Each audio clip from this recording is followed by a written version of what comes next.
극동의 작은 나라 한국이 그린란드의 선택지로 거론되자 세계는 비웃었습니다. 왜 하필 한국이냐? 미국도 유럽도 고개를 저으며 전혀 신경 쓰지 않았죠. 하지만 그 순간 상황은 완전히 뒤집혔습니다. 미국의 군사 압박에도 침묵하던 유럽 시민들이 한국이라면 괜찮다라며 거리로 쏟아져 나온 겁니다. 강대국조차 함부로 대하지 못한 나라, 침략하지 않았기에 더 두려운 나라. 조롱받던 한국이 어떻게 신뢰의 상징이 되었을까요? 지금부터 세계가 미처 보지 못했던 충격적인 한국의 진짜 이야기가 시작됩니다. 안녕하세요. 저는 덴마크 국방연구소 산하 북극안보분석센터에서 근무하는 수석연구원 라르스 옌센입니다. 제가 이 믿기 힘든 이야기를 직접 목격하게 된 건 코펜하겐에서 열린 긴급 안보회의에서였습니다. 그린란드가 미국의 매입 제한과 군사적 압박에 직면하자 덴마크 정부는 패닉 상태에 빠졌고 우리 연구소는 가능한 모든 대응 시나리오를 검토하라는 지시를 받았습니다. 당시 회의실 분위기는 최악이었습니다. 덴마크 군대는 고작 1만 5천 명 수준이었고 미국과 맞설 방법은 사실상 전무했으니까요. 유럽연합에 호소했지만 돌아온 건 형식적인 성명서뿐이었고 실질적인 군사 지원 약속은 어디에도 없었습니다. 그런데 회의 3일째 되던 날 그린란드 자치정부에서 보낸 보고서 하나가 우리 책상 위에 놓였습니다. 제목부터 황당했습니다. 한국 정부와의 전략적 파트너십 검토라는 내용이었거든요. 저는 처음에 오타인 줄 알았습니다. 한국이라니 반도체와 자동차나 만드는 그 나라 말입니까? 동료들도 비슷한 반응이었습니다. 누군가는 농담으로 K-팝 가수들이라도 보내서 미군을 설득하겠다는 건가 하며 웃었고 회의실은 잠시 냉소적인 분위기로 가득 찼습니다. 하지만 상부의 지시는 명확했습니다. 어떤 가능성이든 검토하라는 것이었고 저는 마지못해 한국의 군사력에 대한 기초 조사를 시작했습니다. 솔직히 말하면 시간 낭비라고 생각했습니다. 한국이 그린란드를 지킬 수 있을 거라고는 상상조차 할 수 없었으니까요. 북대서양에서 수천 킬로미터 떨어진 동아시아의 중견국이 무엇을 할 수 있겠습니까? 그런데 데이터를 수집하기 시작하면서 이상한 점들이 눈에 띄기 시작했습니다. 한국 해군이 보유한 구축함 척수가 생각보다 많았고 특히 이지스 구축함을 6척이나 운용하고 있다는 사실에 첫 번째 의문이 들었습니다. 이건 프랑스나 영국보다 많은 숫자였고 독일은 아예 이지스함 자체가 없었습니다. 저는 혹시 자료에 오류가 있나 싶어서 세 곳의 다른 출처를 확인했지만 숫자는 동일했습니다. 더 놀라운 건 한국이 이 함정들을 자체 설계하고 건조했다는 점이었습니다. 단순히 수입한 게 아니라 독자 기술로 만들어냈다는 뜻이었습니다. 저는 한국 해군의 작전 반경을 계산해보기 시작했고 거기서 두 번째 충격을 받았습니다. 한국의 이지스함에 탑재된 레이더 시스템은 동시에 1,000개 이상의 표적을 추적할 수 있었고 탐지 거리는 무려 1,000km에 달했습니다. 처음에는 단위를 잘못 본 줄 알았습니다. 1,000m나 100km가 아니라 정말로 1,000km였습니다. 이 정도면 한반도는 물론이고 일본 열도 대부분까지 실시간으로 감시할 수 있다는 계산이 나왔습니다. 하지만 진짜 충격은 따로 있었습니다. 한국이 개발한 함대공 미사일 시스템의 성능 데이터를 확인했을 때였습니다. 요격 고도가 20km를 넘어섰고 사거리는 150km 이상이었습니다. 게다가 공개된 시험 발사 기록을 보니 연속 10회 발사에서 9회 명중이라는 성공률이 기록되어 있었습니다. 저는 이 수치를 보고 즉시 상관에게 보고했지만 돌아온 반응은 회의적이었습니다. 한국이 그 정도 기술력을 가지고 있다는 게 상식적으로 납득이 안 된다는 것이었습니다. 저도 처음엔 그렇게 생각했습니다. 하지만 데이터를 거듭 확인할수록 이건 과장이나 오류가 아니라는 확신이 들었습니다. 한국은 조용히 그리고 철저하게 자신들의 능력을 숨기고 있었던 겁니다. 세계가 한국을 반도체 공장 정도로 치부하는 동안 그들은 이미 세계 수준의 해군 전력을 구축해 놓았습니다. 저는 왜 한국이 이런 능력을 적극적으로 홍보하지 않았는지 의문이 들어 외교 기록을 뒤지기 시작했습니다. 그리고 거기서 또 하나의 놀라운 사실을 발견했습니다. 한국은 1948년 건국 이래 단 한 번도 다른 국가를 선제 공격한 적이 없었습니다. 70년이 넘는 현대사에서 방어전만 치렀을 뿐 침략 전쟁에 가담한 기록이 전무했습니다. 베트남 파병도 동맹 지원이었고 중동 파병도 재건 임무가 주였습니다. 이건 군사 강국 중에서는 매우 이례적인 케이스였고 저는 이 데이터를 보며 한국이라는 나라에 대한 제 인식이 송두리째 흔들리는 걸 느꼈습니다. 저는 급히 보고서를 작성해 상부에 제출했습니다. 한국은 우리가 생각하는 것보다 훨씬 강력한 군사력을 보유하고 있으며 그들의 외교 기조는 철저히 방어적이라는 내용이었습니다. 하지만 반응은 싸늘했습니다. 대부분의 고위 관료들은 여전히 한국을 미국의 보호를 받는 중견국 정도로 인식하고 있었고 제 보고서를 과대평가로 치부했습니다. 심지어 누군가는 제가 한국 정부로부터 뭔가 받은 게 아니냐는 농담까지 했습니다. 하지만 저는 확신했습니다. 한국은 세계가 모르는 뭔가를 더 숨기고 있다고 말입니다. 공개된 데이터만으로도 이 정도인데 비공개 전력까지 합치면 그 능력은 상상을 초월할 거라는 직감이 들었습니다. 그리고 그 직감은 곧 현실이 될 예정이었습니다. 그린란드 사태가 본격화되면서 한국이 숨겨왔던 진짜 무기들이 하나씩 세상에 드러나기 시작했으니까요. 특히 아직 아무도 모르는 그 비밀 시스템이 공개되는 순간 전 세계는 경악을 금치 못할 것입니다. 제 보고서가 상부에서 묵살된 지 정확히 일주일 후 상황이 급변했습니다. 그린란드 자치정부가 공식적으로 한국 정부에 안보 협력 요청서를 전달했다는 소식이 들려왔고 이 소식이 언론에 공개되자 국제사회의 반응은 폭발적이었습니다. 하지만 예상과 달리 그건 지지가 아니라 조롱이었습니다. 미국 국방부 대변인은 브리핑에서 한국의 개입 가능성에 대해 질문받자 씁쓸한 미소를 지으며 한국은 좋은 동맹국이지만 북대서양 안보는 다른 차원의 문제라고 답했습니다. 유럽연합 외교안보 고위 대표 역시 기자회견에서 그린란드 문제는 유럽과 미국이 해결할 사안이며 역외 국가의 개입은 상황을 복잡하게 만들 뿐이라는 입장을 밝혔습니다. 프랑스 국방장관은 더 노골적이었습니다. 극동의 한 국가가 대서양 문제에 개입한다는 건 지리적 상식에도 맞지 않는다는 발언을 공개적으로 했고 독일의 한 안보 전문가는 토크쇼에서 한국이 그린란드를 지킨다는 건 마치 아이슬란드가 한반도를 방어하겠다는 것만큼이나 비현실적이라고 비웃었습니다. 저는 이런 반응들을 보며 답답함을 느꼈습니다. 제가 조사한 데이터를 그들이 봤다면 절대 저런 말을 하지 못했을 테니까요. 하지만 동시에 이해도 됐습니다. 한국은 그동안 너무나 조용했고 자신들의 능력을 세계에 알리는데 전혀 관심이 없어 보였으니까요. 그들은 마치 의도적으로 과소평가당하는 걸 선택한 것처럼 보였습니다. 그런데 일주일 후 한국 정부가 움직이기 시작했습니다. 한국 외교부는 그린란드 자치정부의 요청을 검토 중이라는 공식 입장을 발표했고 국방부는 북대서양 지역 해양 안보 협력 가능성을 연구하고 있다고 밝혔습니다. 이 발표가 나가자 국제 언론들은 일제히 회의적인 논조의 기사를 쏟아냈습니다. 한국이 대체 무슨 수로 그린란드를 보호한다는 건지 구체적인 계획이 있기는 한 건지 되묻는 내용들이었습니다. 저는 그때 우연히 한국 국방부가 공개한 자료 하나를 입수하게 됐습니다. 한국군의 해외 작전 수행 능력에 대한 평가 보고서였는데 처음 몇 페이지는 평범했습니다. 하지만 중반부를 넘어서면서 제 손이 떨리기 시작했습니다. 한국 해군이 보유한 상륙함의 재원이 나와 있었는데 배수량 1만 9천 톤급 상륙함을 4척이나 운용하고 있었고 각 함정은 해병대 700명과 전차 10대를 동시에 수송할 수 있는 능력을 갖추고 있었습니다. 더 놀라운 건 이 상륙함들이 자체 방어 시스템을 갖추고 있다는 점이었습니다. 근접 방어 무기 체계의 반응 시간이 0.5초 미만이었고 분당 발사 속도가 4,000발을 넘어섰습니다. 이 정도면 접근하는 대함 미사일을 거의 완벽하게 요격할 수 있다는 계산이 나왔습니다. 저는 이 수치를 보고 또다시 오류를 의심했지만 한국 방위산업체가 공개한 기술 자료와 교차 검증안이 모두 사실이었습니다.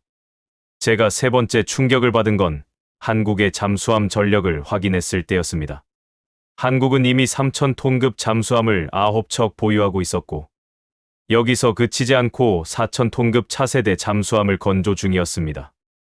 이 차세대 잠수함의 성능은 가히 압도적이었습니다. 수중작전 지속 시간이 50일을 넘었고 최대 자망 깊이는 400m에 달했습니다. 탑재 가능한 어뢰와 미사일의 숫자는 22발이었고 함대공 미사일까지 수중에서 발사할 수 있는 능력을 갖추고 있었습니다. 저는 이 데이터를 보며 경악을 금치 못했습니다. 한국의 잠수함 기술은 이미 세계 최정상급에 도달해 있었고 특히 정숙성 부분에서는 독보적인 수준이었습니다. 공개된 시험 데이터에 따르면 한국의 최신 잠수함은 수중 소음이 100데시벨 이하로 측정됐는데 이건 바다의 배경 소음과 거의 구분이 안 되는 수준이었습니다. 쉽게 말해 탐지가 거의 불가능하다는 뜻이었습니다. 저는 급히 추가 조사에 착수했습니다. 한국이 이 정도 해군 전력을 보유하고 있다면 분명 공군 전력도 만만치 않을 거라는 생각이 들었거든요. 그리고 예상은 정확히 맞아떨어졌습니다. 한국 공군이 보유한 전투기 숫자는 400대를 넘어섰고 그중 최신형 다목적 전투기가 60대 이상이었습니다. 이 전투기들의 작전 반경은 1850km였고 공대공 미사일의 사거리는 180km에 달했습니다. 하지만 진짜 놀라운 건 따로 있었습니다. 한국이 자체 개발한 공중 조기경보 통제기를 4대 운용하고 있었다는 사실이었습니다. 이 항공기에 탑재된 레이더는 500km밖에 전투기까지 탐지할 수 있었고 동시에 60개 이상의 표적을 추적하며 20대 이상의 아군기를 지휘할 수 있는 능력을 갖추고 있었습니다. 저는 이 부분에서 특히 주목한 게 하나 있었습니다. 한국이 이 조기경보 통제기를 자체 설계하고 생산했다는 점이었습니다. 전 세계에서 조기경보 통제기를 독자 개발할 수 있는 나라는 미국, 러시아, 중국 정도였고 유럽연합 국가들도 대부분 미국에서 수입해 쓰고 있었습니다. 그런데 한국은 이미 10년 전에 이 기술을 확보했고 꾸준히 성능을 개량해왔던 겁니다. 저는 이 사실을 확인하고 소름이 돋았습니다. 한국은 단순히 무기를 사서 쓰는 나라가 아니라 핵심 기술을 자체 개발하는 나라였습니다. 저는 이 모든 데이터를 종합해 두 번째 보고서를 작성했습니다. 이번에는 구체적인 수치와 출처를 모두 명시했고 한국의 군사력이 북대서양 작전을 수행하기에 충분하다는 결론을 내렸습니다. 하지만 상부의 반응은 여전히 미온적이었습니다. 한국이 그 정도 전력을 보유하고 있다 해도 지구 반대편까지 투사할 능력이 있느냐는 반론이 나왔고 저는 할 말을 잃었습니다. 그런데 바로 그날 저녁 한국 정부가 폭탄 발표를 했습니다. 한국 해군 기동함대가 그린란드 해역으로 향한다는 내용이었습니다. 구성은 이지스 구축함 2척, 잠수함 1척, 상륙함 1척, 그리고 보급함 1척이었습니다. 전 세계 언론은 이 소식을 대서특필했지만 논조는 여전히 회의적이었습니다. 고작 5척으로 뭘 할 수 있겠냐는 반응이 대부분이었습니다. 하지만 저는 알고 있었습니다. 저 5척이 품고 있는 진짜 능력을 말입니다. 그리고 곧 전 세계가 알게 될 것입니다. 한국이 얼마나 오랫동안, 얼마나 철저하게 자신들의 능력을 숨겨왔는지를 말입니다. 특히 아직 누구도 모르는 그 시스템이 가동되는 순간 모든 게 바뀔 것입니다. 저는 그날 밤 잠을 이룰 수 없었습니다. 머릿속에는 한 가지 생각만 맴돌았습니다. 한국은 대체 또 무엇을 숨기고 있는 걸까? 한국 함대가 출항했다는 소식이 전해진 지 사흘째 되던 날, 제 사무실로 긴급 호출이 들어왔습니다. 덴마크 국방장관이 직접 주재하는 회의에 참석하라는 지시였고, 회의실에 들어서자 이미 20명이 넘는 고위 관료들과 군 장성들이 자리를 채우고 있었습니다. 분위기는 긴박했습니다. 미국이 그린란드 인근 해역에 항공모함 전단을 전개했다는 정보가 입수됐고, 상황이 언제든 격화될 수 있다는 우려가 팽배했습니다. 국방장관이 입을 열었습니다. 한국 함대의 현재 위치와 도착 예정 시각을 파악했는가? 정보국장이 화면을 띄우며 답했습니다. 한국 함대는 수에즈 운하를 통과해 지중해에 진입했고 예상 도착 시각은 10일 후입니다. 하지만 솔직히 말씀드리면 저 병력으로 무엇을 할 수 있을지 의문입니다. 회의실에 냉소적인 웃음이 번졌습니다. 누군가는 5척으로 미 해군을 상대한다는 건 자살행위나 다름없다고 말했고 다른 이는 한국이 상징적인 제스처를 취하는 것뿐이라고 평가했습니다. 저는 그 순간 참지 못하고 손을 들었습니다. 장관님, 제가 조사한 바로는 한국 함대의 전투력이 외부 평가보다 훨씬 높습니다. 특히 이지스 구축함 2척이 형성할 수 있는 방어망은 반경 500km에 달하며 동시 교전 능력도 상당합니다. 정보국장이 비웃듯 반문했습니다. 옌센 박사, 아무리 성능이 좋아도 숫자가 문제입니다.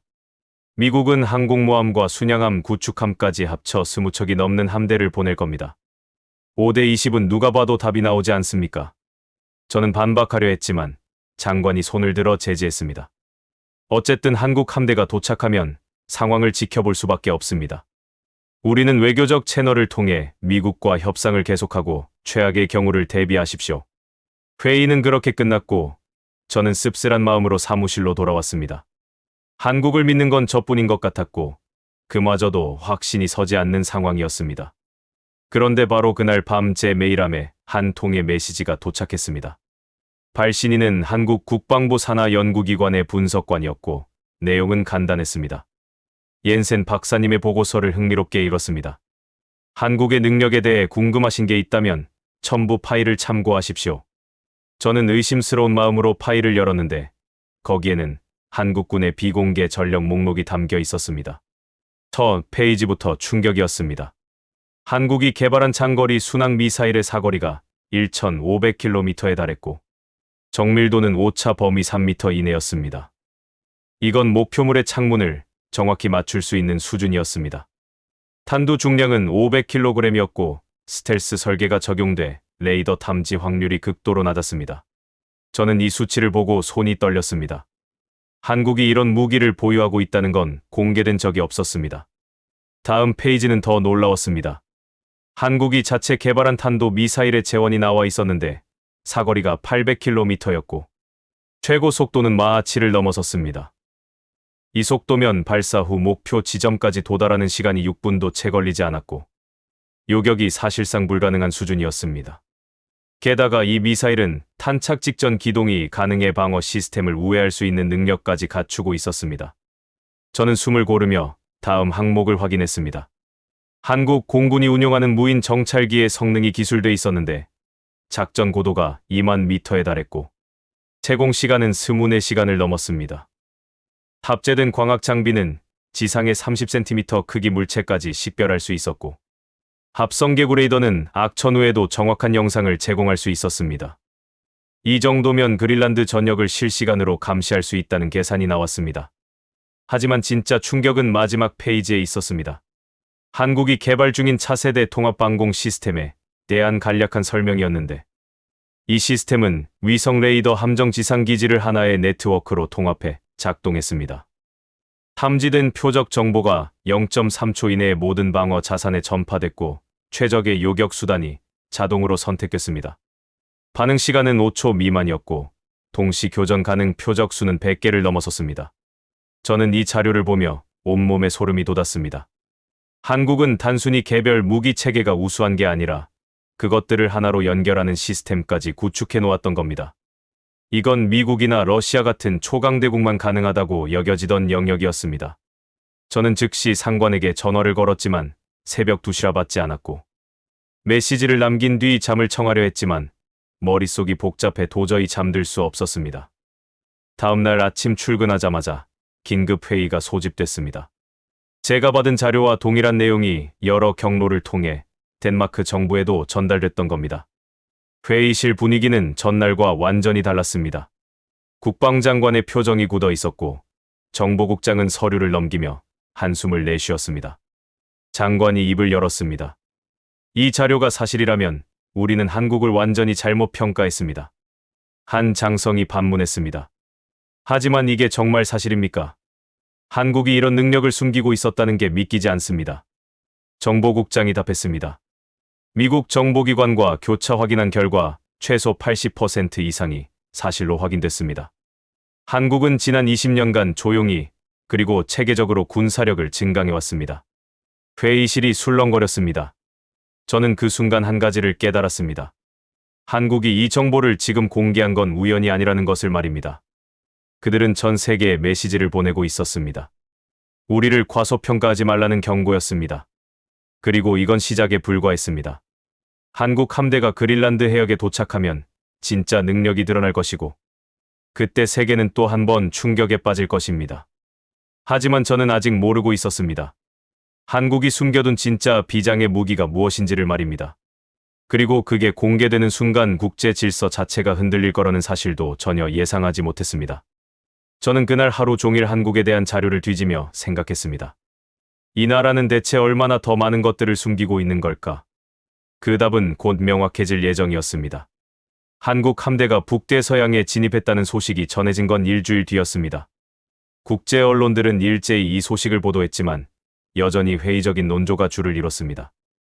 미국의 한 군사 전문가는 방송 인터뷰에서 한국 함대가 상징적 의미는 있겠지만 실질적인 억지력은 제한적일 것이라고 평가했고 영국의 국방 싱크탱크는 보고서를 통해 5척의 함정으로는 미 해군의 압도적 전력을 상쇄할 수 없다고 결론 내렸습니다.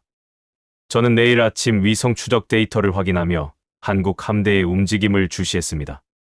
흥미로운 점은 한국 함대가 예상보다 훨씬 빠른 속도로 이동하고 있다는 것이었습니다. 일반적인 함대 순항 속도는 시속 30km 정도인데 한국 함대는 시속 45km 이상을 유지하고 있었습니다. 이건 연료 소모를 감안하면 비정상적으로 높은 속도였고 뭔가 급한 사정이 있거나 특별한 추진 시스템을 갖추고 있다는 뜻이었습니다. 그리고 한국 함대가 그린란드 남부 해역에 도착한 날 상황이 급변했습니다. 미국 항공모함 전단이 북상을 시작했고 양측 함대 간 거리가 200km까지 좁혀졌습니다. 긴장감이 고조되는 가운데 저는 긴급 브리핑에 참석하라는 연락을 받았습니다. 나토 합동사령부에서 소집한 회의였고 화상으로 미국, 유럽 각국의 고위 관계자들이 참여하고 있었습니다. 미국 측 대표가 화면에 나타나 상황을 설명하기 시작했습니다. 우리는 한국 함대에 통신을 시도했으나 답변이 제한적입니다. 그들은 그린란드 해역에서 정당한 해양 안보 작전을 수행 중이라고만 밝혔습니다. 프랑스 대표가 질문을 던졌습니다. 한국 함대의 실제 전투력 평가는 어떻습니까? 미 해군 정보국 담당자가 화면을 전환하며 답했습니다. 솔직히 말씀드리면 우리도 완전히 파악하지 못했습니다. 공개된 정보보다 실제 능력이 높을 가능성이 있습니다. 바로 그때 놀라운 일이 벌어졌습니다. 한국 함대가 갑자기 대형을 변경하며 방어 진영을 구축하기 시작한 겁니다. 위성 영상에 포착된 모습은 충격적이었습니다. 두 척의 이지스 구축함이 50km 간격으로 배치됐고 그 사이에 상륙함이 위치했습니다. 잠수함은 수중으로 자망의 위치가 파악되지 않았고 보급함은 후방 100km 지점에서 대기하고 있었습니다. 미 해군 분석관이 화면을 확대하며 설명했습니다. 이 대형은 매우 효율적인 방어 배치입니다. 두 척의 이지스함이 형성하는 레이더 커버리지가 겹치면서 탐지 사각지대가 거의 없습니다. 이론상 반경 600km 내의 모든 공중 및 해상 표적을 추적할 수 있습니다. 독일 대표가 의문을 제기했습니다. 하지만 미 해군의 전력을 고려하면 방어만으로는 의미가 없지 않습니까? 한국 함대가 그린란드 해역에 완전히 배치를 마친 다음 날 오전 국제 언론들은 일제히 한국의 군사력에 대한 재평가 기사를 쏟아내기 시작했습니다. 하지만 대부분은 여전히 신중한 태도를 유지했고 일부는 노골적으로 의심의 눈초리를 보냈습니다. 영국의 유력 일간지는 일면 기사에서 한국이 공개한 무기 체계들이 과장됐을 가능성이 높으며 실전에서 제대로 작동할지는 미지수라고 평가했습니다. 프랑스의 한 군사 전문가는 텔레비전 토론회에서 한국의 레이더 시스템이 1200km 탐지 거리를 가졌다는 주장에 대해 이론적으로는 가능하지만 실제 해상 환경에서 그런 성능을 발휘하기는 거의 불가능하다고 반박했습니다. 그는 해수면, 반사, 기상 조건, 전자전 환경 등을 고려하면 실제 유효 거리는 절반도 안 될 것이라며 한국이 실험실 데이터를 과대 포장하고 있다고 주장했습니다. 독일의 국방 싱크탱크는 더 나아가 상세한 분석 보고서를 발표했습니다. 보고서는 한국의 함대공 미사일 사거리 200km라는 수치가 최대 사거리일 뿐 실제 교전 가능 거리는 100km 이하일 것이라고 추정했습니다. 그들은 미사일의 크기와 중량, 추진체, 연소시간 등을 역산해 계산한 결과라며 한국이 발표한 수치에는 여러 조건이 숨겨져 있을 가능성이 크다고 지적했습니다. 저는 이런 반응들을 보며 답답함을 느꼈지만 동시에 이해도 됐습니다. 한국이 그동안 너무 조용했기 때문에 갑자기 드러난 능력을 액면 그대로 받아들이기 어려운 게 당연했습니다. 하지만 제가 확인한 데이터들은 분명했고 한국이 거짓 정보를 흘릴 이유도 없었습니다. 오히려 검증 가능한 수치만 공개했다는 점에서 신뢰도가 높았습니다. 그런데 바로 그날 오후 상황이 극적으로 전개됐습니다. 미국 항공모함 전단에서 정찰기 한 대가 이륙해 한국 함대 방향으로 접근하기 시작했습니다. 고도 1만 미터에서 비행하며 한국 함대의 레이더 성능을 시험하려는 의도가 명백했습니다. 나토 합동사령부는 즉시 상황실을 가동했고 저도 긴급 소집됐습니다. 모든 이들의 시선이 대형 스크린에 고정됐고 미국 정찰기와 한국 함대 간 거리가 실시간으로 표시됐습니다. 거리 800km 지점에서 미국 측 분석관이 중얼거렸습니다. 아직 탐지됐다는 신호가 없습니다. 한국 함대의 레이더가 가동 중인지도 불확실합니다. 하지만 거리가 700km로 좁혀졌을 때 갑자기 한국 함대에서 강력한 레이더 신호가 포착됐습니다. 미국 정찰기의 전자전 장비가 즉시 경고음을 울렸고 조종사는 자신이 추적당하고 있다고 보고했습니다. 상황실이 술렁거렸습니다. 미 해군 정보국 담당자가 황급히 데이터를 분석하기 시작했습니다. 탐지 거리 700km 확인됐습니다. 진호 강도로 봐서는 더 먼 거리에서도 탐지가 가능했을 것으로 추정됩니다. 프랑스 대표가 끼어들었습니다. 잠깐만요, 700km면 우리가 예상했던 절반 수준이 맞지 않습니까? 미국 측 전문가가 고개를 저었습니다. 아닙니다. 정찰기는 레이더 반사 면적이 작은 기체입니다. 대형 폭격기나 수송기라면 탐지 거리가 1000km를 넘을 수 있습니다. 영국 대표가 여전히 의심스럽다는 표정으로 물었습니다. 하지만 단순 탐지와 추적은 다릅니다. 정말로 표적을 낙원하고 있는 겁니까? 바로 그 순간 미국 정찰기 조종사가 다급한 목소리로 보고했습니다. 미사일 낙원 경고가 울리고 있습니다. 다수의 추적 레이더가 저를 조준하고 있습니다. 상황실이 긴장감으로 가득 찼습니다. 한국 함대는 단순히 탐지만 한 게 아니라 실제 교전 태세까지 갖춘 상태였습니다. 미 해군 분석관이 재빨리 계산기를 두드렸습니다. 현재 거리 650km에서 미사일 낙원이 가능하다는 건 화력 통제 레이더의 정밀도가 상상 이상이라는 뜻입니다. 일반적인 함대공 미사일 시스템으로는 불가능한 거리입니다. 독일 대표가 반박했습니다. 그렇다면 한국이 새로운 유도 방식을 개발했다는 겁니까? 그건 너무 비하가 아닙니까? 하지만 데이터는 거짓말을 하지 않았습니다. 미국 정찰기는 결국 800km 밖으로 후퇴했고 한국 함대의 추적이 멈췄습니다. 상황실에는 무거운 침묵이 흘렀습니다. 모두가 같은 생각을 하고 있었습니다. 한국이 공개한 수치들이 과장이 아니라 오히려 보수적인 평가였을 가능성이 크다는 것을 말입니다. 저는 그날 저녁 긴급 회의에 참석했습니다.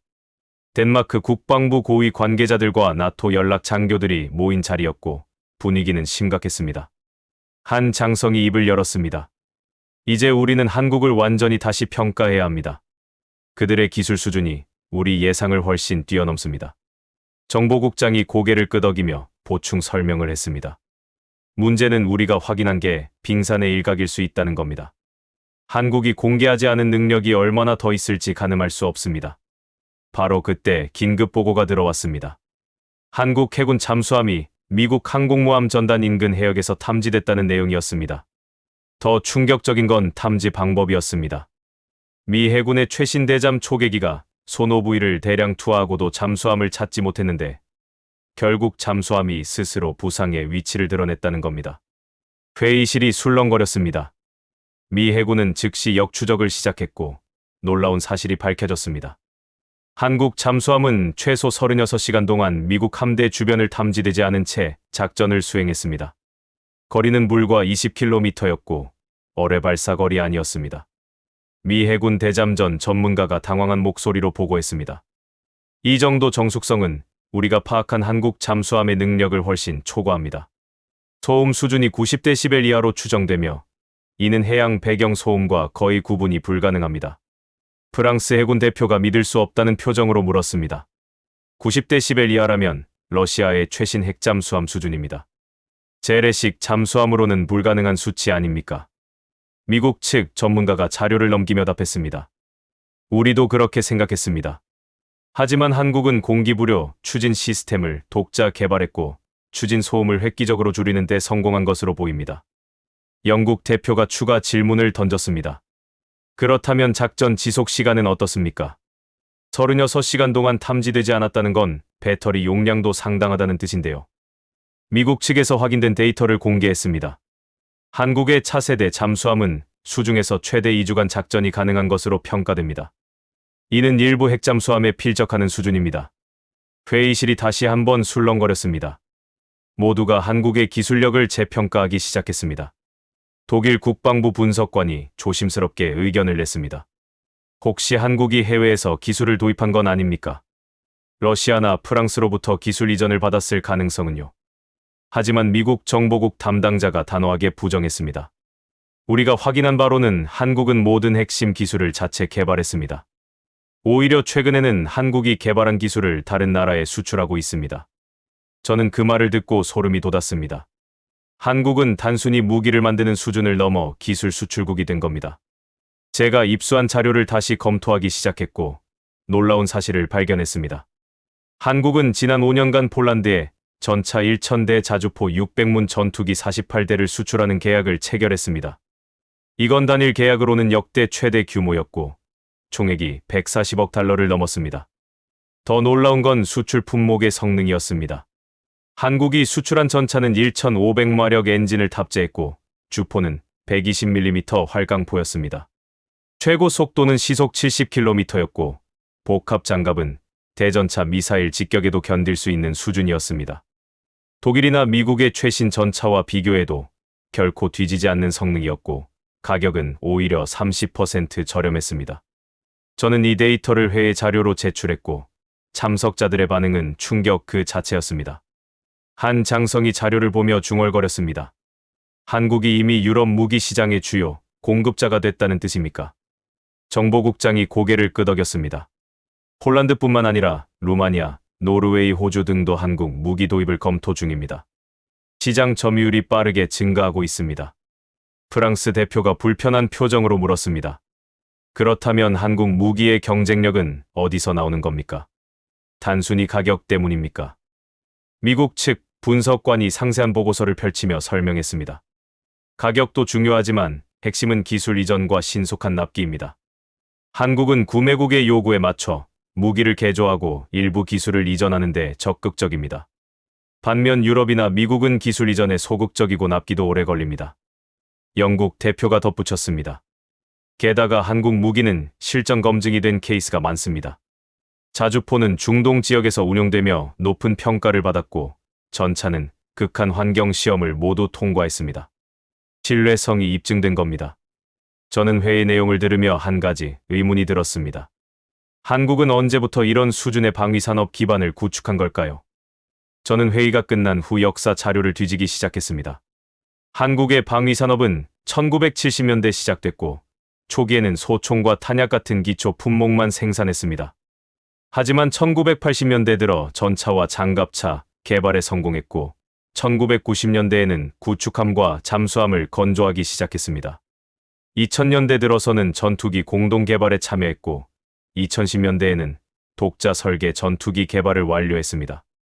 놀라운 건 이 모든 과정이 50년도 안 되는 기간에 이루어졌다는 점이었습니다. 유럽 국가들이 100년 이상 축적한 기술을 한국은 절반의 시간에 따라잡은 겁니다. 저는 이 자료를 정리하며 한국의 성공 요인을 분석하기 시작했습니다. 첫째는 집중적인 연구개발 투자였습니다. 한국은 국내 총생산의 2.8%를 국방비로 사용했고 그중 상당 부분을 자체 개발에 투입했습니다.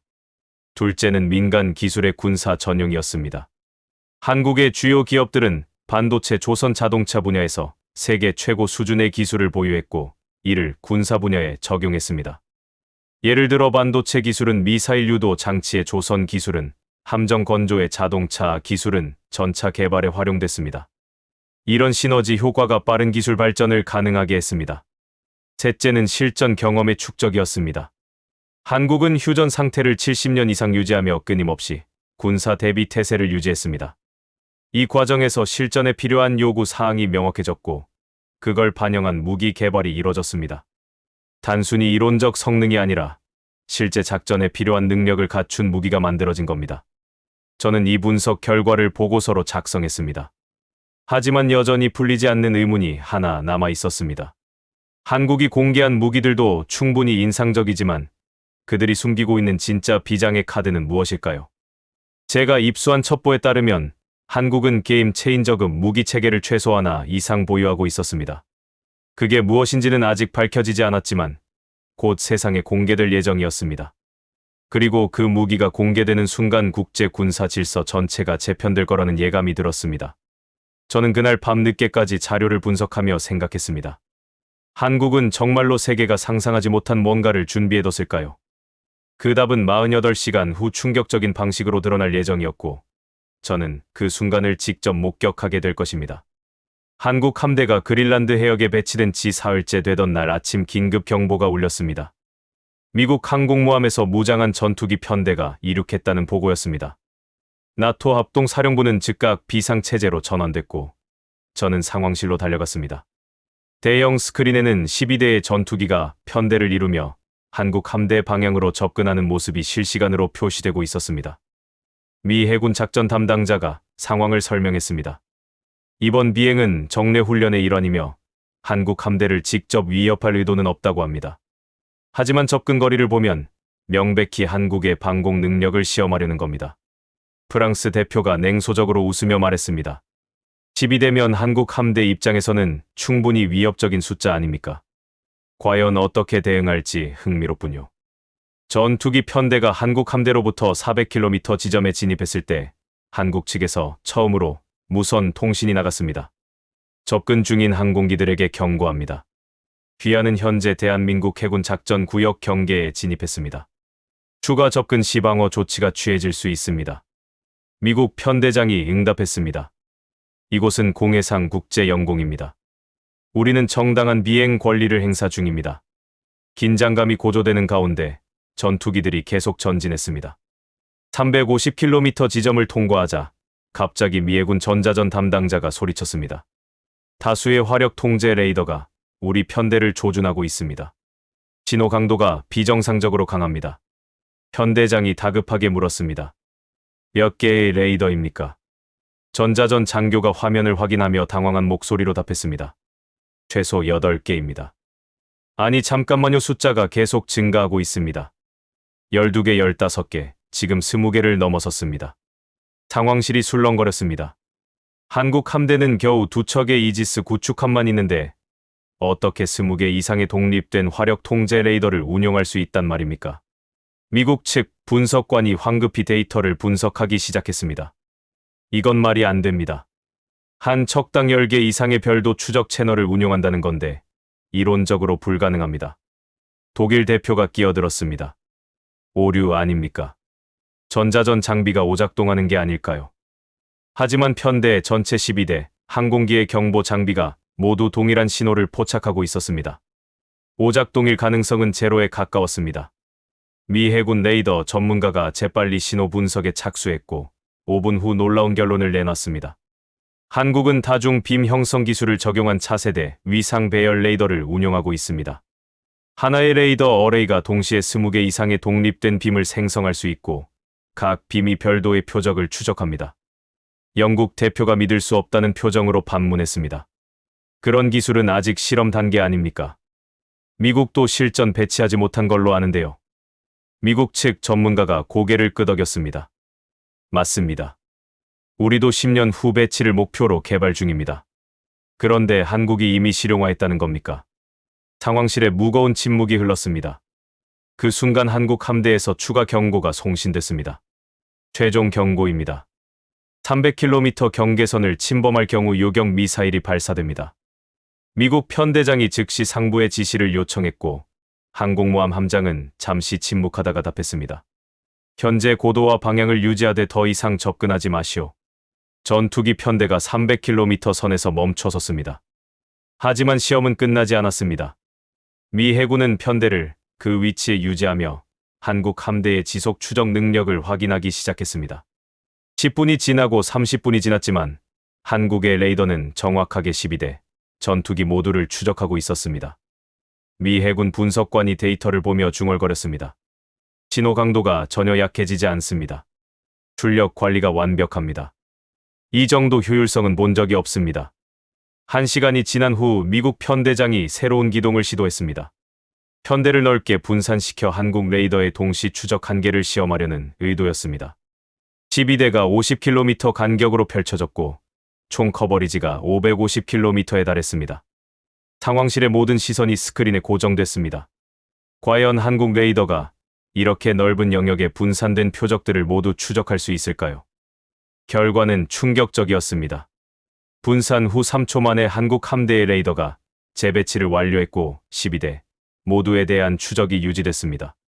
뿐만 아니라 각 항공기의 고도, 속도, 방향까지 정확하게 파악하고 있었습니다. 미 해군 전자전 담당자가 경악한 목소리로 보고했습니다. 추적 정확도가 오차 범위 10m 이내입니다. 이건 우리 최신 시스템보다 정밀합니다.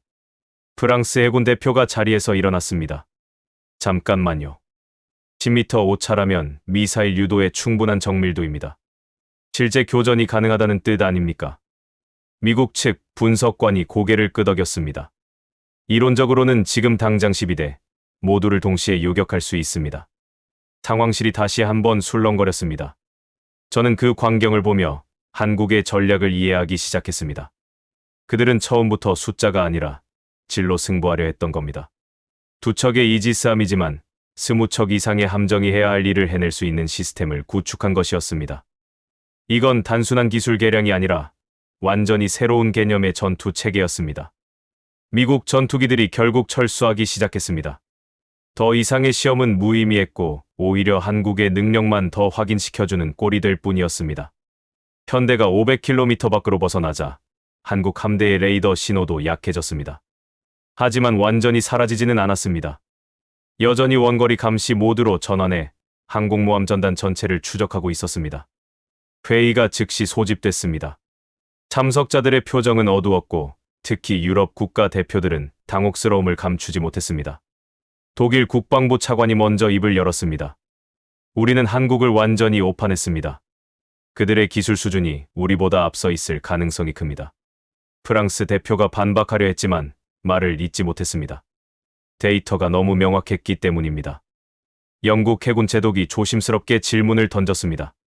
그렇다면 한국은 어떻게 이런 기술을 개발한 겁니까? 외부에서 도입했습니까? 아니면 독자 개발입니까? 미국 정보국 담당자가 두꺼운 보고서를 펼치며 답했습니다.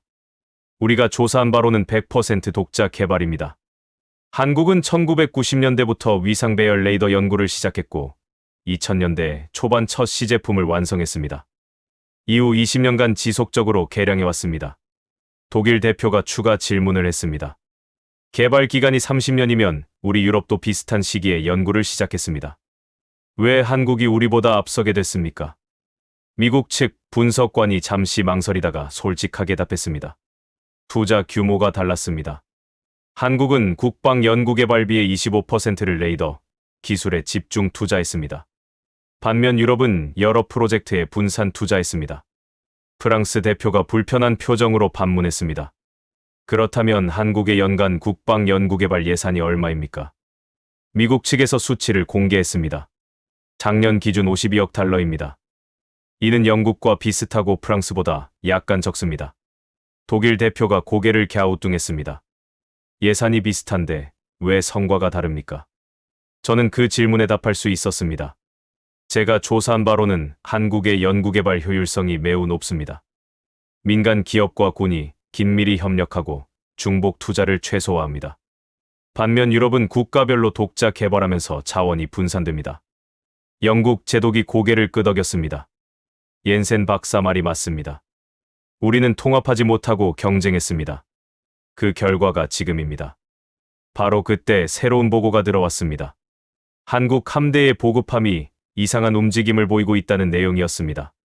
위성 영상을 확대하자 보급함 갑판에 대형 컨테이너들이 배치되는 모습이 포착됐습니다. 미 해군 분석관이 컨테이너 크기를 측정하며 중얼거렸습니다. 길이 12m, 높이 3m 표준 해상 컨테이너 규격입니다. 문제는 숫자입니다. 20개가 넘습니다. 독일 대표가 물었습니다. 컨테이너에 뭐가 들어 있습니까? 미국 측에서 저그해선 영상을 분석했지만 명확한 답을 내놓지 못했습니다. 내부 온도가 주변과 동일의 발열 장비는 아닌 것 같습니다. 하지만 중량으로 봐서는 상당한 장비가 실려 있습니다. 프랑스 정보국 담당자가 조심스럽게 추측했습니다. 혹시 미사일 발사대 아닙니까? 컨테이너 형태로 위장한 수직 발사 시스템일 수도 있습니다. 영국 대표가 반박했습니다. 보급함에 무기를 탑재한다는 건 비상식적입니다. 보급함은 비무장 선박 아닙니까? 하지만 미국 측 전문가가 고개를 저었습니다. 최근 한국 해군이 개발한 모듈형 무장 시스템이라는 게 있습니다. 민간 선박이나 보급함에도 신속하게 무장을 탑재할 수 있는 시스템입니다.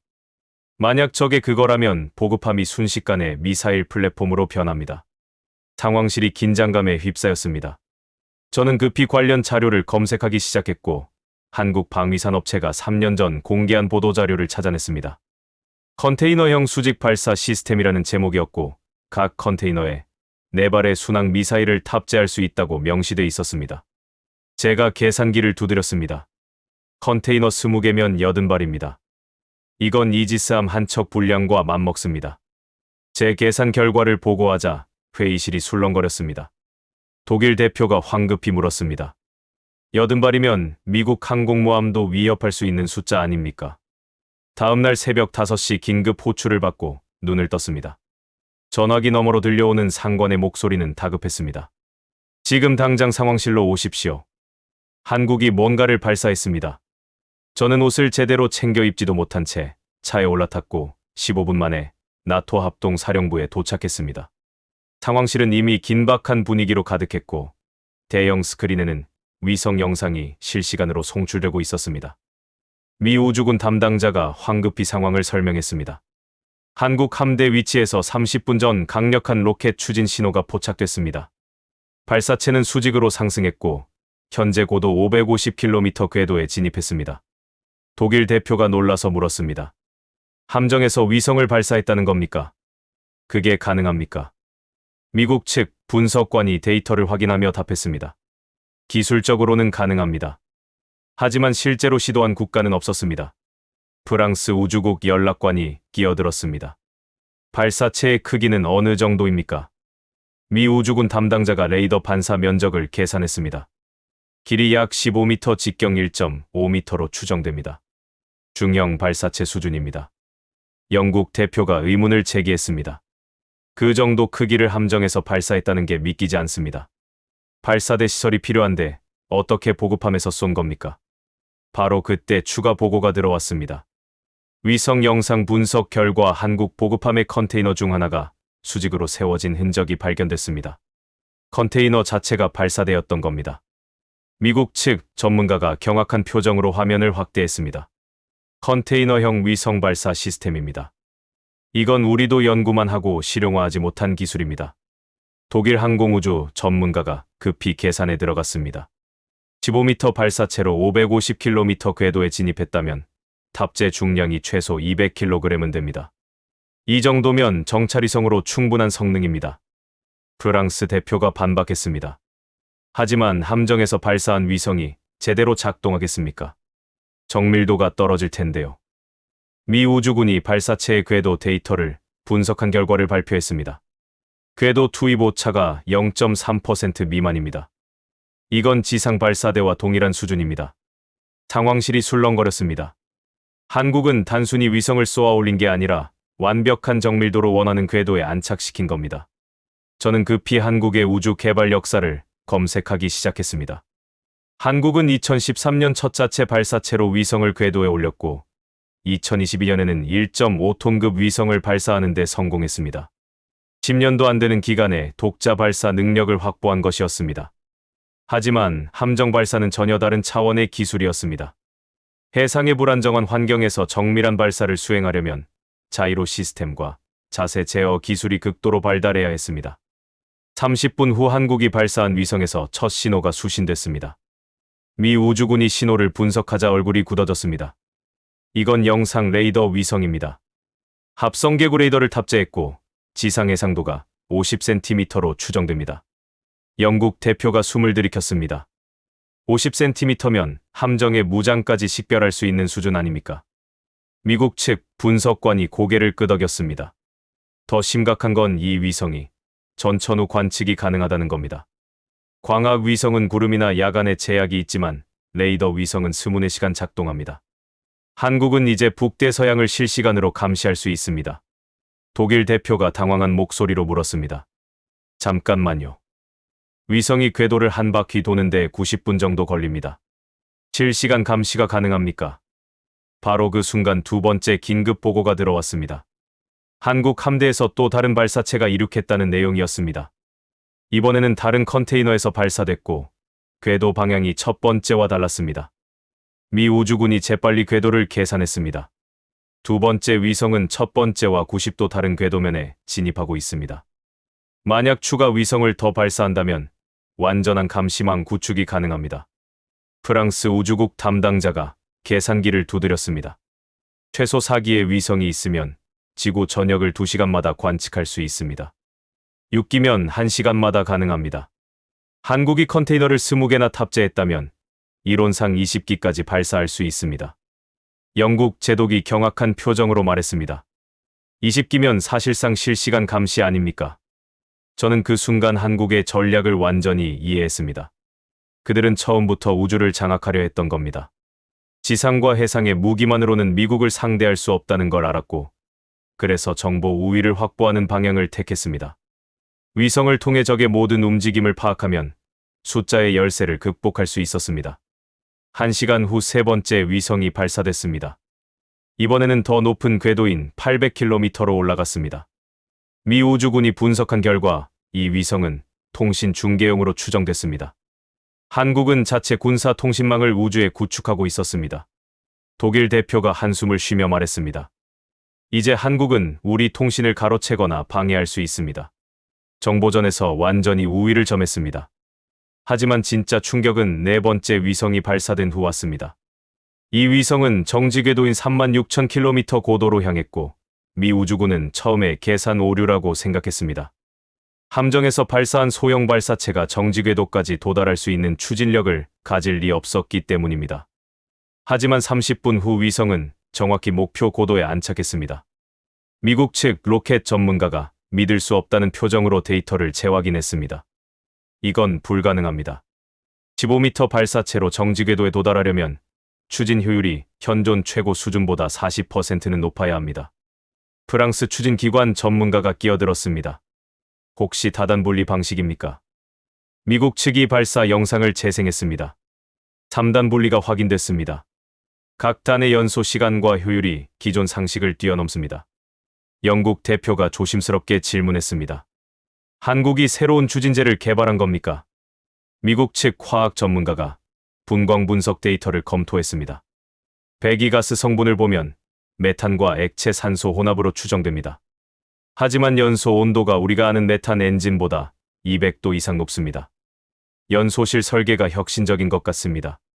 독일 항공우주 전문가가 덧붙였습니다. 메탄 엔진은 재사용이 가능하고 제작 비용이 저렴합니다. 한국이 이 기술을 완성했다면 위성 발사 비용을 10분의 1로 줄일 수 있습니다. 저는 그 말을 듣고 한국의 장기 전략을 이해하기 시작했습니다.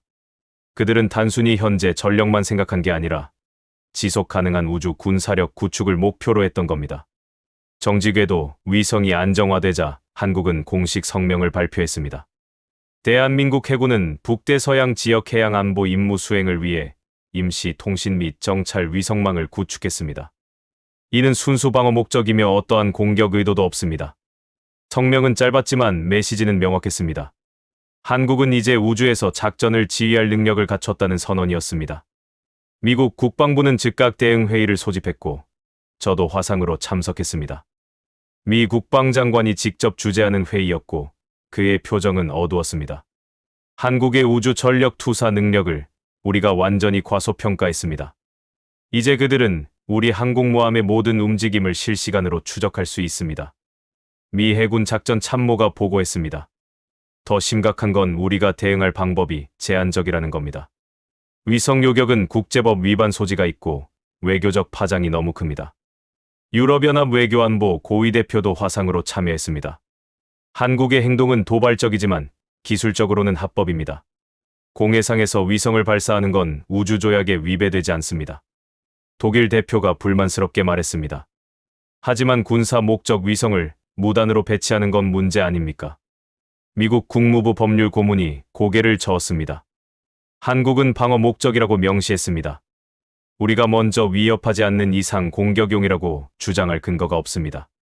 회의는 2시간 넘게 이어졌지만 결론은 나오지 않았습니다. 모두가 한국의 우주 능력에 압도당했고 함부로 대응했다가는 오히려 역풍을 맞을 수 있다는 우려가 컸습니다.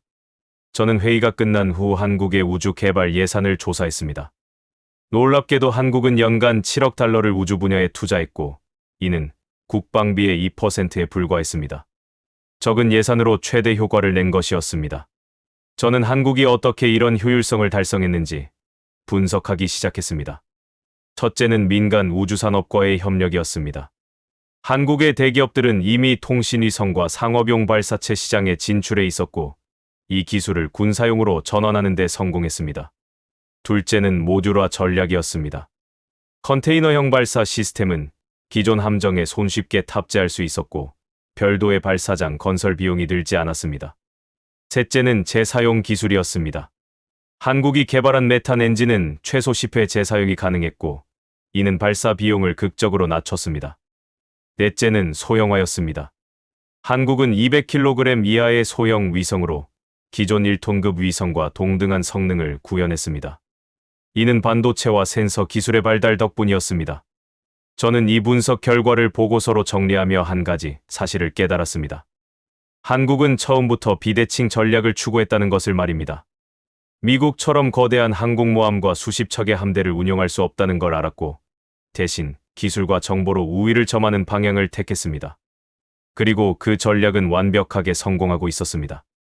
다음 날 아침 한국 외교부가 공식 브리핑을 열었습니다. 대변인이 발표한 내용은 충격적이었습니다. 대한민국은 그린란드의 안보를 보장하기 위해 필요한 모든 수단을 동원할 것입니다. 우리는 6기의 정찰위성과 2기의 통신위성을 추가 배치했으며 이를 통해 북대서양 전역을 실시간 감시하고 있습니다. 어떠한 도발도 즉각 탐지될 것이며 적절한 대응이 이뤄질 것입니다. 국제 언론들은 이 성명을 일제히 보도했고 논조가 완전히 바뀌었습니다. 이제는 한국을 조롱하는 기사가 아니라 한국의 기술력을 분석하고 전략을 예측하는 기사들이 쏟아졌습니다. 영국의 유력 일간지는 일면에 한국이 우주 강국으로 부상했다는 제목의 기사를 실었고 프랑스 일간지는 한국의 비대칭 전략이 새로운 군사 패러다임을 제시했다고 평가했습니다. 하지만 저는 알고 있었습니다. 이것도 끝이 아니라는 것을 말입니다. 한국이 우주 전력까지 공개했다는 건 아직 더 큰 카드가 남아있다는 뜻이었습니다. 그리고 그 최종 병기가 무엇인지는 곧 드러날 예정이었습니다. 저는 그날 하루 종일 긴장 속에서 다음 상황을 기다렸고 그 답은 다음날 새벽 가장 극적인 방식으로 나타났습니다. 한국이 위성망을 완성한 지 이틀째 되던 날 새벽 상황이 급변했습니다. 미국 항공모함 전단이 갑자기 북상을 중단하고 대형을 재편성하기 시작했다는 보고가 들어왔습니다. 저는 즉시 상황실로 향했고 도착했을 때는 이미 긴급 회의가 진행 중이었습니다. 미 해군 작전 참모가 위성 영상을 가리키며 설명했습니다. 항공모함 전단이 방어 진영으로 전환했습니다. 이건 중대한 위협을 감지했을 때 취하는 태세입니다. 영국 대표가 물었습니다. 한국 함대가 공격 움직임을 보였습니까? 미국 측이 고개를 저었습니다. 아닙니다. 한국 함대는 여전히 같은 위치를 유지하고 있습니다. 하지만 30분 전 우리 조기경보 시스템이 이상 신호를 포착했습니다. 독일 대표가 앞으로 몸을 기울였습니다. 어떤 신호입니까? 미 공군 우주사령부 담당자가 화면을 전환했습니다. 한국의 정지궤도 위성에서 강력한 마이크로파 신호가 방출됐습니다. 출력이 우리 예상보다 100배 이상 강했습니다. 프랑스 전자전 전문가가 당황한 목소리로 물었습니다. 100배요. 그건 통신용 출력이 아니라 무기급 출력 아닙니까? 미국 측 분석관이 무겁게 고개를 끄덕였습니다. 정확합니다. 이 출력이면 지상의 전자 장비를 무력화시킬 수 있습니다. 한국이 우주 기반 전자전 무기를 배치한 것으로 보입니다. 상황실이 술렁거렸습니다. 저는 즉시 관련 자료를 검색하기 시작했고 한국과학기술원이 5년 전 발표한 논문을 찾아냈습니다. 고출력 마이크로파를 이용한 위성 기반 전자 방해 시스템이라는 제목이었고 이론적 가능성을 다룬 내용이었습니다. 하지만 실용화됐다는 보고는 어디에도 없었습니다. 한국은 또다시 조용히 기술을 완성해낸 겁니다. 영국 국방부 과학 고문이 계산기를 두드렸습니다. 만약 저 위성이 집속 빔을 형성할 수 있다면 지상 500km 범위 내의 모든 레이더와 통신 장비를 마비시킬 수 있습니다. 미 해군 전단이 방어 태세를 취한 이유가 이해됩니다. 독일 대표가 반문했습니다. 하지만 그건 명백한 공격 행위 아닙니까? 국제법 위반 아닙니까? 미국 국무부 법률 고문이 서류를 넘기며 답했습니다. 애매합니다. 한국은 아직 실제로 전자 공격을 수행하지 않았습니다. 단지 능력을 시연했을 뿐입니다. 우주조약상 이를 명확히 금지하는 조항이 없습니다. 프랑스 대표가 불만스럽게 말했습니다. 그렇다면 우리는 손 놓고 있어야 한다는 겁니까? 바로 그때 한국 외교부에서 긴급 성명이 발표됐습니다. 화면에 한국 외교부 대변인이 나타났고 그의 표정은 침착했습니다. 대한민국은 그린란드 해역에서 방어 목적의 전자전 능력을 시험했습니다. 이는 어떠한 국가도 표적으로 삼지 않았으며 순수하게 기술 검증 차원이었습니다. 하지만 필요시 이 능력을 그린란드 방어에 사용할 것임을 분명히 밝힙니다. 성명이 끝나자 회의실이 긴장감에 휩싸였습니다. 한국은 사실상 미국에게 경고를 보낸 겁니다. 우리는 당신들의 전자 장비를 무력화시킬 수 있다는 메시지였습니다. 미 해군 작전 참모가 한숨을 쉬며 말했습니다. 만약 저 위성이 우리 항공모함의 레이더를 마비시킨다면 함대 전체가 눈먼 상태가 됩니다. 전투기 이착함도 불가능하고 미사일 방어도 할 수 없습니다. 영국 제독이 조심스럽게 질문했습니다. 우리 함대도 전자전 능력이 있지 않습니까? 대응할 수 있지 않습니까? 미국 측 전자전 전문가가 고개를 저었습니다. 우리 시스템은 수평선 내의 적을 상대하도록 설계됐습니다. 36,000km 상공에서 내려오는 신호에는 효과적으로 대응할 수 없습니다. 출력 차이가 너무 큽니다. 저는 그 순간 한국의 전체 전략을 완전히 이해했습니다. 그들은 처음부터 3차원 전장을 설계했던 겁니다. 해상에서는 이지스함과 잠수함으로 방어하고 공중에서는 위성으로 감시하고 우주에서는 전자전 무기로 적의 능력을 무력화시키는 통합 시스템이었습니다.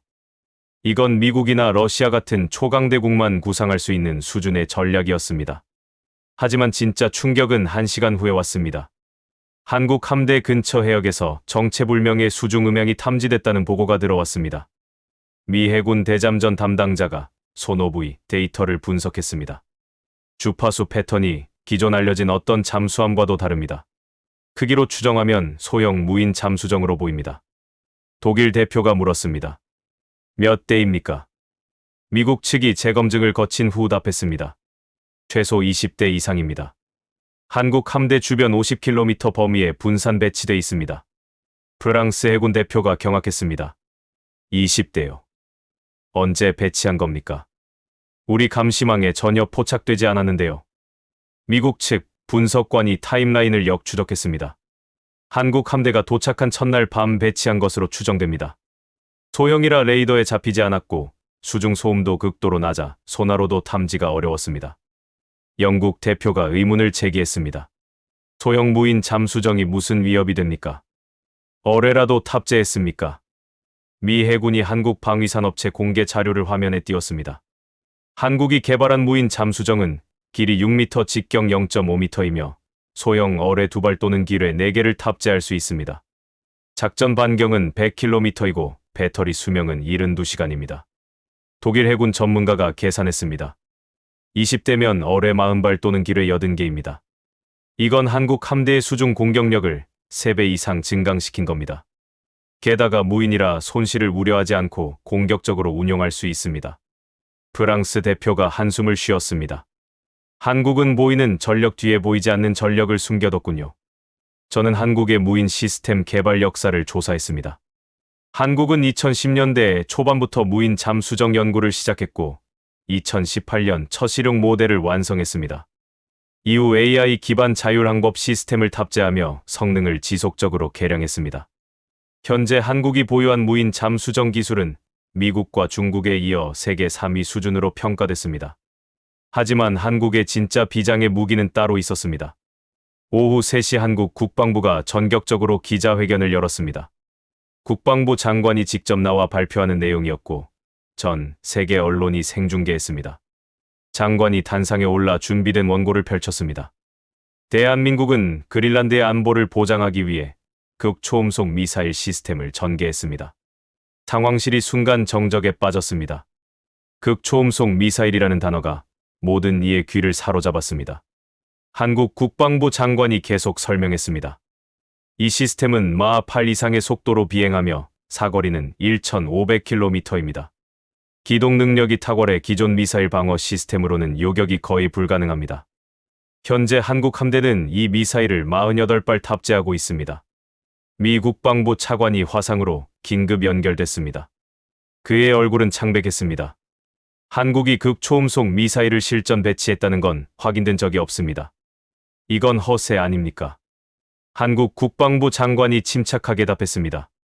증거를 원하신다면 시연할 수 있습니다. 목표 지점을 지정해 주십시오. 회의실이 술렁거렸습니다. 한국은 농담하는 게 아니었습니다. 미국 측이 황급히 협의에 들어갔고 결국 거부 의사를 밝혔습니다. 시연은 불필요합니다. 하지만 우리는 한국이 제시한 성능 수치를 검증할 권리가 있습니다. 한국 장관이 미소를 지었습니다. 검증은 환영합니다. 우리 기술진이 필요한 데이터를 제공하겠습니다. 회견이 끝나고 한국 국방부는 극초음속 미사일의 시험 발사 영상을 공개했습니다. 영상 속에서 미사일은 수직으로 발사된 후 대기권 경계까지 상승했다가 다시 하강하며 목표물을 향해 돌진했습니다. 비행 궤적이 불규칙하게 변했고 마지막 순간 급격한 기동을 통해 방어망을 우회하는 모습이 담겨 있었습니다. 목표물은 정확히 명중됐고 오차는 1m 이내였습니다. 미 미사일 방어국 국장이 영상을 분석한 후 보고했습니다. 이 미사일은 우리가 개발 중인 차세대 시스템과 유사한 성능을 보입니다. 특히 종말 단계 기동 능력이 뛰어나 현존하는 어떤 방어 시스템으로도 요격이 극히 어렵습니다. 만약 48발이 동시에 발사된다면 우리 항공모함 전단도 심각한 위협에 직면합니다. 영국 국방부 과학 고문이 질문했습니다. 한국이 언제 이 기술을 개발한 겁니까? 미국 정보국이 자료를 검토했습니다. 한국은 2015년부터 극초음속 비행체 연구를 시작했습니다. 2019년 첫 시험 발사에 성공했고 2022년 실용화를 완료한 것으로 보입니다. 우리 정보망에서 완전히 빠져나간 프로젝트입니다. 독일 대표가 한숨을 쉬며 말했습니다. 한국이 우리를 속인 겁니까? 미국 측이 고개를 저었습니다. 속인 게 아니라 우리가 주목하지 않았습니다. 한국을 중견국 정도로 평가하며 그들의 연구개발 동향을 면밀히 추적하지 않았습니다. 그 결과가 지금입니다. 저는 한국의 극초음속 미사일 개발 과정을 추적했습니다. 한국은 우주 발사체 개발 과정에서 축적한 고속 비행 기술을 미사일에 적용했습니다. 특히 대기권 재진입 기술과 내열 소재 개발이 핵심이었고 한국의 재료 공학 수준이 이를 가능케 했습니다. 또한 슈퍼컴퓨터를 이용한 시뮬레이션으로 시행착오를 줄이며 개발 기간을 단축시켰습니다. 저녁이 되자 국제 언론들은 일제히 한국의 극초음속 미사일을 톱뉴스로 다뤘습니다. 영국 방송은 한국이 게임 체인저급 무기를 보유했다고 보도했고 프랑스 언론은 한국이 군사 강국 대열에 합류했다고 평가했습니다. 독일 신문은 일면에 한국의 조용한 부상이라는 제목의 기사를 실었고 미국이 한국을 과소평가한 대가를 치르고 있다고 분석했습니다. 그날 밤 나토 긴급 정상회의가 소집됐습니다. 미국 대통령이 화상으로 참여했고 유럽 각국 정상들도 모두 출석했습니다. 미국 대통령이 먼저 입을 열었습니다. 우리는 한국의 능력을 재평가해야 합니다. 그들은 더 이상 보호가 필요한 동맹국이 아니라 독자적 전력 투사가 가능한 강대국입니다. 영국 총리가 동의했습니다. 한국이 보여준 기술력과 전략적 사고는 놀랍습니다. 특히 우주 해상 수중을 통합한 다층 방어 체계는 우리도 배워야 할 부분입니다. 프랑스 대통령이 덧붙였습니다. 더 중요한 건 한국이 이 모든 능력을 방어 목적으로만 사용한다는 점입니다. 그들은 한 번도 침략 전쟁을 벌인 적이 없고 앞으로도 그럴 것 같지 않습니다. 독일 총리가 핵심을 짚었습니다. 그렇다면 우리는 한국의 그린란드 개입을 인정해야 한다는 겁니까? 미국 대통령이 잠시 침묵하다가 답했습니다. 현실적으로 다른 선택지가 없습니다. 한국과 군사적으로 충돌하는 건 누구에게도 이익이 되지 않습니다. 차라리 협력 방안을 모색하는 게 낫습니다. 회의는 3시간 넘게 이어졌고 결국 역사적 합의에 도달했습니다. 나토는 한국의 그린란드 안보 협력을 공식 인정하기로 했습니다. 대신 한국은 나토와 정보 공유 및 공동훈련에 참여하기로 약속했습니다. 이는 사실상 한국이 대서양 안보 체제의 일원으로 편입됐음을 의미했습니다. 다음 날 아침 그린란드 자치정부는 역사적 발표를 했습니다. 그린란드는 대한민국과 포괄적 안보 협력 협정을 체결했으며 향후 10년간 한국군이 그린란드 방어 임무를 지원할 것이라는 내용이었습니다. 그린란드 총리가 기자회견에서 말했습니다. 우리는 한국을 선택했습니다. 그들은 우리를 물건이 아니라 동등한 파트너로 대했습니다. 한국이라면 믿을 수 있습니다. 유럽 각국 시민들은 거리로 나와 환영 시위를 벌였습니다. 베를린, 파리, 런던에서 수만 명이 모여 한국이라면 괜찮다는 구호를 외쳤습니다. 한 독일 시민이 인터뷰에서 말했습니다. 한국은 강하지만 침략하지 않습니다. 기술은 발전시키지만 전쟁은 원하지 않습니다. 이런 나라야말로 진정한 강대국입니다. 저는 그 광경을 보며 깊은 감동을 받았습니다. 한국은 무력이 아니라 신뢰로 승리했습니다. 기술과 전략으로 강대국들을 압도했지만 단 한 발의 총알도 쏘지 않았습니다. 이것이 21세기 새로운 강대국의 모습이었습니다. 한 달 후 서울에서 한국 그린란드 안보 협력 조인식이 열렸습니다. 저도 덴마크 대표단의 일원으로 참석했고 그 자리에서 한국 대통령의 연설을 들었습니다. 우리는 힘으로 지배하지 않습니다. 신뢰로 함께합니다. 그린란드는 우리의 영토가 아니라 우리의 친구입니다. 우리는 그들의 안전과 번영을 위해 최선을 다할 것입니다. 저는 그날 깨달았습니다. 제가 3개월 전 시작했던 조사가 단순한 군사력 평가를 넘어 한 국가의 진정한 위대함을 발견하는 여정이었다는 것을 말입니다. 한국은 조용히 그리고 꾸준히 자신의 길을 걸어왔고 마침내 세계가 인정하는 강대국이 됐습니다. 하지만 그들은 그 힘을 지배가 아니라 보호에 사용하기로 선택했습니다. 이것이 바로 한국이 신뢰받는 이유였습니다. 조인식이 끝나고 저는 그린란드 대표단과 이야기를 나눴습니다. 한 원로가 제게 말했습니다. 우리는 처음 한국을 제안했을 때 모두가 비웃었습니다. 하지만 우리는 옳았습니다. 한국은 우리가 찾던 바로 그 나라였습니다. 저는 고개를 끄덕이며 답했습니다. 한국은 세계가 필요로 하는 나라입니다. 강하지만 겸손하고 부유하지만 나누며 발전했지만 침략하지 않는 나라 말입니다. 그날 저녁 저는 보고서 마지막 문장을 썼습니다. 한국의 부상은 단순한 군사력 증강이 아니라 새로운 국제 질서의 시작이다. 힘이 아니라 신뢰로 평화를 지키는 시대가 열렸다. 그리고 한국은 그 시대를 이끌 자격이 있는 나라다. 더 중요한 건 한국이